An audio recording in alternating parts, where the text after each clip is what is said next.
નમસ્કાર. દાહોદ શહેરના મુસ્લિમ સમાજ દ્વારા મોહરમની 1લી તારીખથી 10મી તારીખ સુધી શોક અને સમર્પણમાં ઉજવાતો પવિત્ર મોહરમની ઉજવણી દાહોદના મુસ્લિમ સમાજ દ્વારા કરવામાં આવી હતી. કરબલાની ઘટનાને યાદ કરીને ઇમામ હુસેન અને તેમના સાથીઓના બલિદાનને શ્રદ્ધાંજલિ સ્વરૂપે ઉજવાતા આ પર્વમાં કલાત્મક તાજિયાનું સર્જન કરવામાં આવ્યું હતું. 10 દિવસ સુધી શોક મનાવ્યા બાદ 10મી તારીખની રાત્રે શહેરના ઠક્કરફળિયા ગોદી રોડ કસ્બા વિસ્તારમાંથી તાજિયાનું ભવ્ય જુલુસ નીકળ્યું હતું.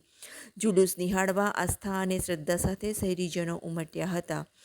શહેરના વિવિધ વિસ્તારોમાં થઈ નગરપાલિકા દ્વારા તૈયાર કરાયેલા કૃત્રિમ તળાવ ખાતે તાજિયા ઠંડા કરવામાં આવ્યા હતા. તાજિયાના જુલુસ મામલે દાહોદ પોલીસ દ્વારા શહેરના વિસ્તારોમાં ચુસ્ત પોલીસ બંદોબસ્ત ગોઠવી દેવામાં આવ્યો હતો. શહેરમાં શાંતિપૂર્ણ માહોલ વચ્ચે તાજિયાના જુલુસ નીકળ્યા હતા. શહેરના માર્ગો યા હુસેનના નારા સાથે ગુંજી ઉઠ્યા હતા.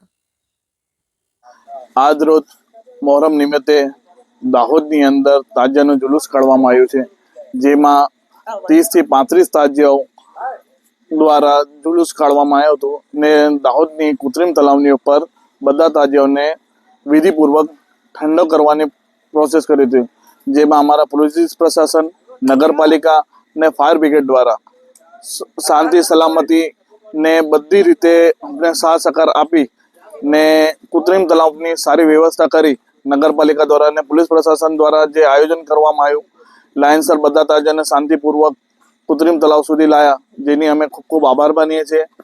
ને દાહોદ આદિવાસી સમાજ દ્વારા જે મુસ્લિમ સમાજને પાણી પીવડાવવાની જે પહેલ કરી છે એને અમે વધાવીએ છીએ ને આગામી દિવસમાં બી આમનો એવો જ સાથ સહકાર મળે અને પ્રશાસનથી બી અમને એવી જ સાથ સહકાર મળવાની આશા છે.